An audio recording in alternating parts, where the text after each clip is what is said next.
Happy Thursday, everybody. It's Ptony, your friendly Catholic vlogger. A couple weeks ago, I made a video about Trump speaking at the March for Life, and I said that it was a good thing that he was there. It was a controversial issue. I expected at least half of everyone here to disagree with what I was saying, and I think that was true. A lot of people disagreed with me. Thank you. That was great. I was really nervous posting that video because by temperament, I tend to avoid confrontation. But I'm working on that. I want to learn how to talk to people that I disagree with. So I ended up very pleased with that video. We talked about something that we disagreed on. I shared my position. Some people agree with my position. Some people disagreed with my position. We talked about it in the comments section. Y'all gave some brilliant replies, and everybody was charitable throughout the whole thing. I replied to all the comments that you guys gave, and how well did I do at that? I don't know if I necessarily was good at exploring the positions that were opposing mine. I mostly, was defending my own position, and so I think I have room to grow. That being said, I think that I am growing. So thank you, my dear friends, for helping me learn how to talk to people that I disagree with. Also, thank you, of course, to the people who agreed with me, because, go figure, I think I'm right still, and it's nice to know other people think similarly. So it's a nice thing. Now, shortly after that video went up, I got in a fight on Twitter. I found this tweet I didn't like. The author was criticizing anybody who's asking for a dispensation from the Ash Wednesday fast since it's Valentine's Day this year. I normally ignore tweets that I don't like, but this one was going viral in the Catholic Twitter world.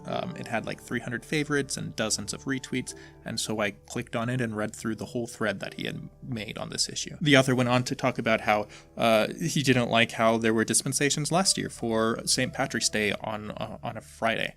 And he talks about how in the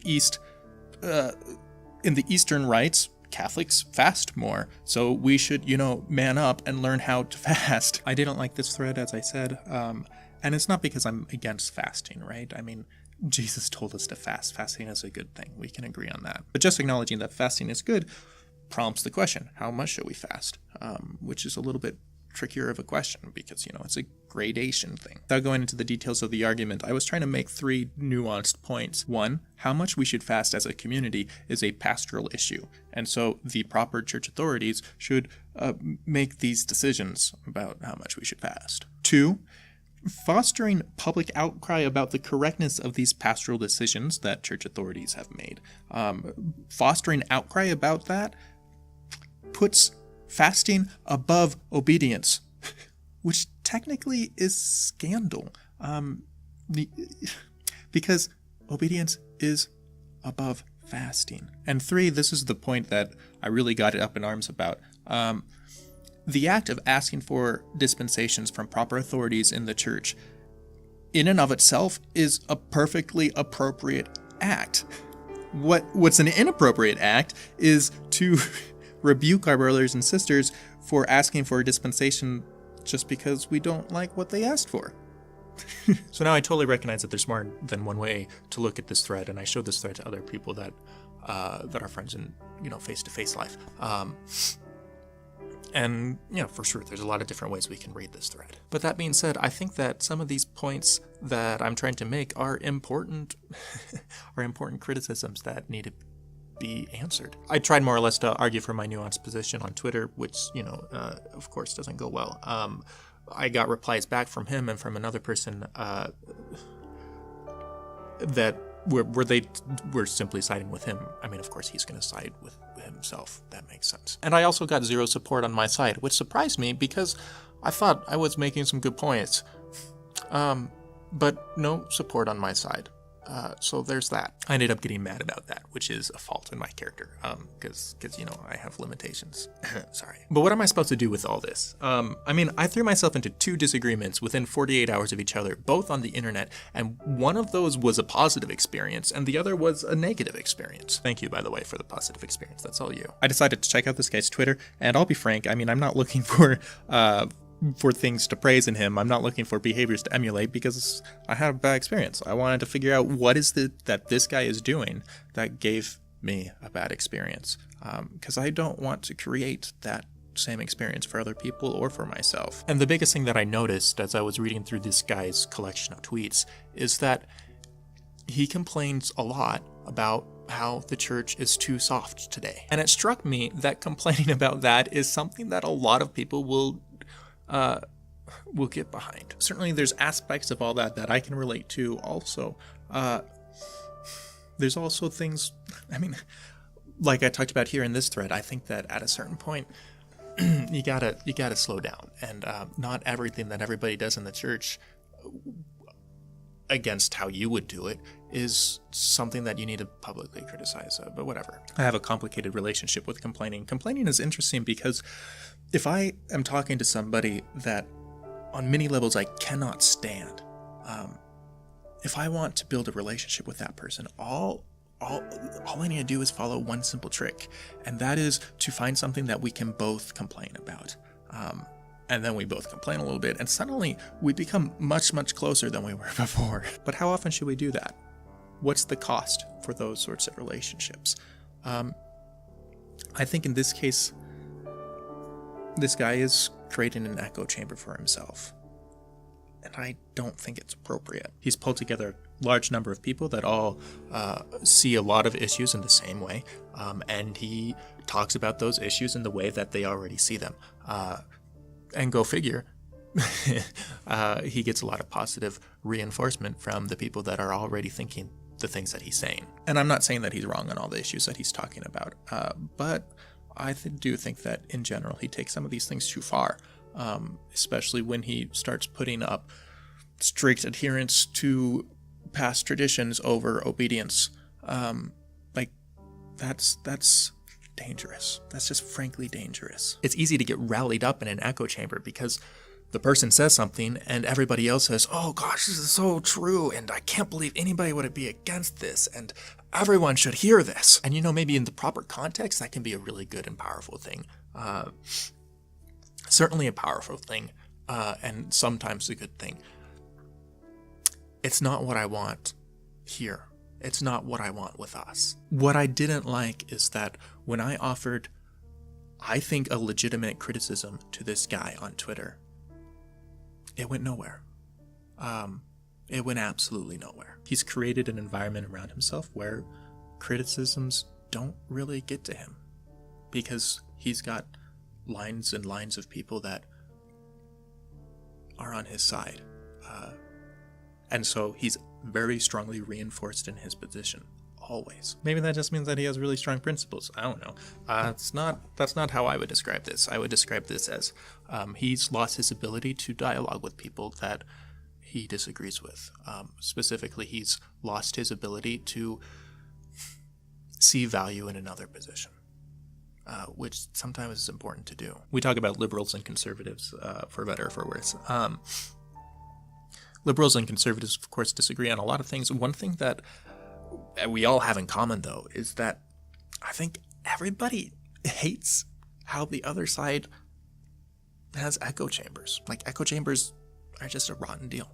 And I don't like how people that disagree with me have echo chambers that reinforce their positions to a point where it's impossible to talk to somebody that I disagree with. I don't like that. All right. So it's really easy to criticize what other people do.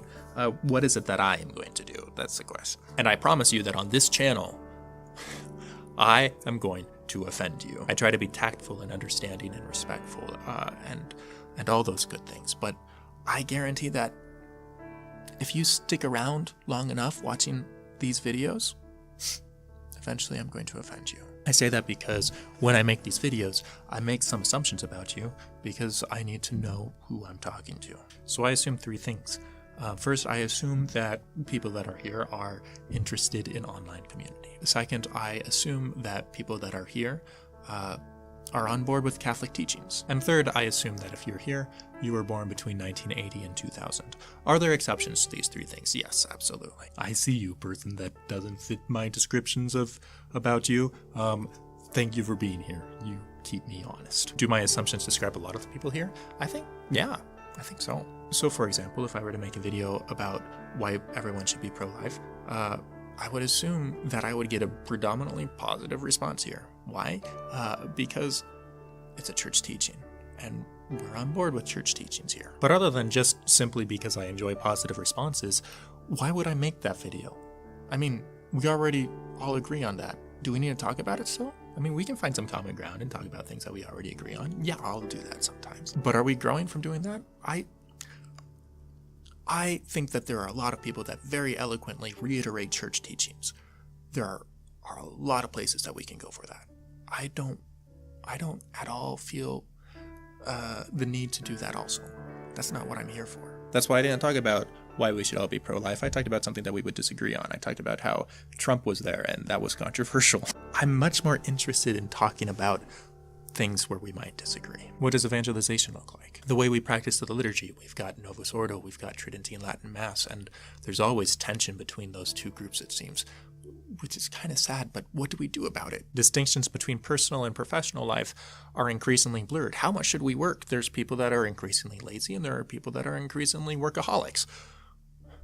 Where should we be? How do I talk to my friends that have worldviews that very much don't fit my own? Like, especially when worldviews start touching on things like sexuality and gender issues. Sometimes it can be really hard even just to stay on good terms, even just to stay on civil terms with people that I've grown up with, people that are an important part of my life. How do we do some of these things? And how do I love Jesus? That's a simple question, right? We all know how to do that. We all know how to be saints. We're basically all saints already, right? So on this channel, let's explore some of these tensions, some of these questions, some of these wonderings, some of these things that are on our plate to ponder. There are going to be disagreements, and sometimes those disagreements are going to be unpleasant. And I'm okay with that. I expect that bringing up tensions and disagreements on my channel is not going to do very well for my numbers. We're very small for how long I've been making videos, for how many videos I've made. We're very small still, but that's okay. I'm okay with that. If you stick with me on this journey, if you continue to watch my videos through thick and thin, through times when I'm wrong and through times when you're wrong, because we're going to disagree on all sorts of things, and I'm sure each of us will be wrong at different times, and maybe both of us will be wrong sometimes. We're going to learn how to talk to people that we disagree with. We're going to learn how to interact with all sorts of people that aren't always easy to talk to. My goal is to be able to walk into an echo chamber and know how to talk to people on the finer points that I disagree with them on, or on the major points that I disagree with them on. The Twitter example, it was a minor point, right? It was just like subtleties, it was nuance, but on the whole, like, we're on the same side. And that's still, I got really mad at him. Isn't that ironic? We will learn how to have meaningful, positive conversations on the internet of all places. And then also in real life, which should be easier, right? I'm not sure. I'm not actually sure if it's easier in real life, but that's the plan. That's the dream. And I'm excited for it. We'll also have fun, don't worry. We'll just swap stories and things. I mean, I think that relaxing is important. Yeah, so that's my channel. Wow. Okay, I need to stop talking because this is a really long video. That's fine. God bless and ciao. Good grief. So let me just show you this. This is 1, 2, 3.5 pages. Sheets of paper that I wrote on. 4 sheets of paper that I wrote on. I wrote on 2 sides of 3 of them, one side of the other. Because apparently I like to think a lot. This is me. Wow, accept me as I am. That'd be great. Let me know down in the comment section if you want to be a part of this journey. Is this something worth pursuing? I need to know, because I think this is kind of going out on a limb. This isn't something that wins popularity very easily, but it's something that I really want to see happen in the world. And so I want to try to make it happen. So knowing that people are with me would be great. Yeah. All right. I'm going to run away. Thanks for watching. Bye.